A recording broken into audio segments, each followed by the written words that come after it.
بسم الله الرحمن الرحيم الحمد لله والصلاة والسلام على رسول الله أما بعد اللهم ربي يسر ولا تؤسر وتمم بالخير Assalamu alaykum va rahmatullohi va barakatuhu. Hurmatli ustozlar va qarindoshlar, bugungi tafsir darsimiz Baqara surasi 203-oyatdan 211-oyatgacha. A'udhu billahi minash shaytonir rojim. Bismillahir rohmanir rohim.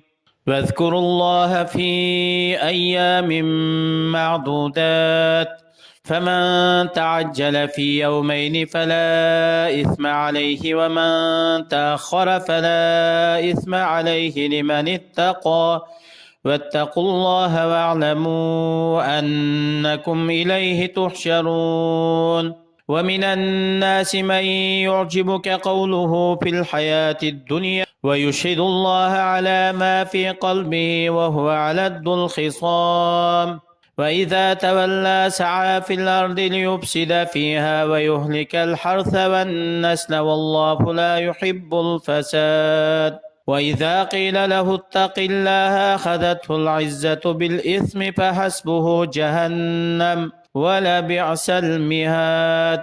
Yuqorida o'qilgan oyatlarning qisqacha tarjimasi.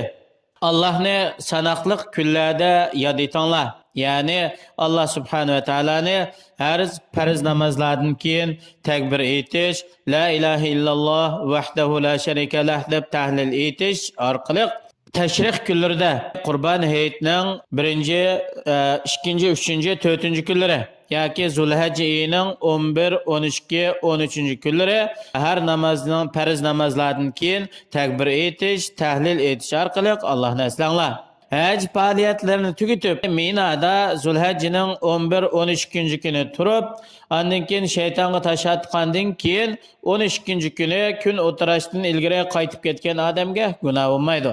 Chunki Alloh subhanahu va taolo bu kishidan yengil qildi. Agar Zulhijjaning 13-kuni tosh etib bo'lib qaytib kirish uchun qolib qolgan kishilarga hech qanday qiyinchilik yo'q. Bu odam mukammal shaklda haj faoliyatini ado qilgan bo'ldi. Payg'ambar alayhisolamning fe'liga ergashgan bo'ldi. Shuning hammasi mayli 12-kuni qaytib kelsin yoki 13-kuni Minadan qaytib kelsin, bu haj faoliyatlarini Alloh buyurgan shaklda Allohga taqvodorlik bilan ado qilgan kishilar uchun.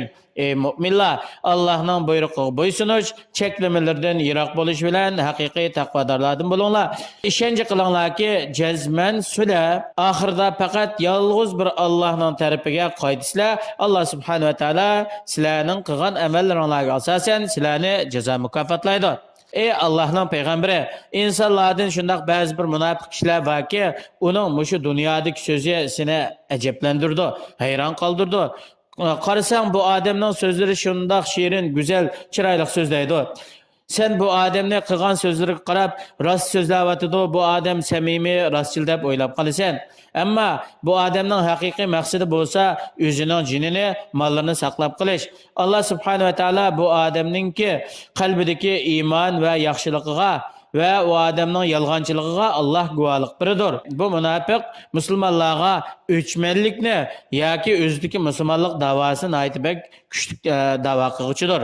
Bu munafiq odamlar sening qishingdan ayrilib chiqib ketgandan keyin seminda gunoh ma'siyat bilan buzg'unchilik qilib boradi va kishilarningki ziroat etizliklarini buzib o'tadi, egisi yo'q chorvalarni o'ttirib o'tadi.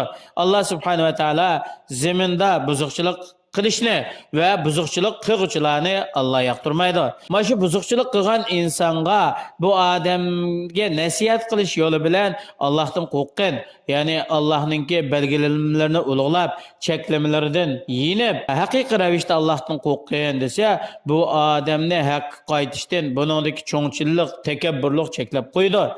Bu odamningki oxiratdagi jazosi nima bo'ladi desa, bu odam shu dunyoda buzuqchilik qilganlikning sababidan oxiratda jahannamga kiradi. Buning jazosi shu. Bu jahannam, shu jahannamda kirgan kishilar uchun nima degan bir yomon joy. ومن الناس من يشري نفسه ابتغاء مرضات الله والله رؤوف بالعباد يا أيها الذين آمنوا ادخلوا في السلم كافة ولا تتبعوا خطوات الشيطان إنه لكم عدو مبين فإن زللتم من بعد ما جاءتكم البينات فاعلموا أن الله عزيز حكيم هل ينظرون إلا أن يعطيهم الله في ظلل من الغمام والملائكة وقضي الأمر وإلى الله ترجع الأمور. Yana insonlardan shundaq mo'min kishilar borki, bular o'z nafsini, o'z Robbining toat ibodatlari, Parvardigorning roziligini talab qilish uchun, Alloh yo'lida jihad qilish uchun o'zining nafsini pido qiladi. Allohning bandalarga bo'lgan rahmati nihoyatda kengdir. Alloh ularga bak kuyimchan, mehribondir. Ey Allohga ishongan, Allohning rasuliga ergashgan mo'minlar, İslamga umum yüzlük kiringlar. Yani İslam dinininki hamma ahkamlarga to'liq bo'ysuninglar. İslamdan hech bir narsani chala qo'ymanglar. Sizlar ahli kitoblar qilganga o'xshash, ya'ni kitobning ba'siga iymon etib, ba'si kofir bo'lgan bunday ishlarni qilmanglar. Shaytonning yo'llariga, ko'rsatmalariga, vasvasalariga ergashmanglar. Haqiqatan bu shayton sizlarga dushmanlikka oshkora va ochiq, ro'shan bir dushmandir. Agar sizlarga shak shubi yo'q, ochiq dalil isbot haqiqat kelgandan keyin sizlardan biringlardan haqdan burilib ketish va ezib ketish yuz berib qolsa, shuni bilinglarki, Alloh subhanahu va taolo o'zininki kuch qudrati hukmronligida hammadan g'olibdir. Alloh subhanahu va taolo bandalarning ishlarini tadbir qilish, qonun prinsiplarini turg'izishda hikmat bilan ish qiluvchidir.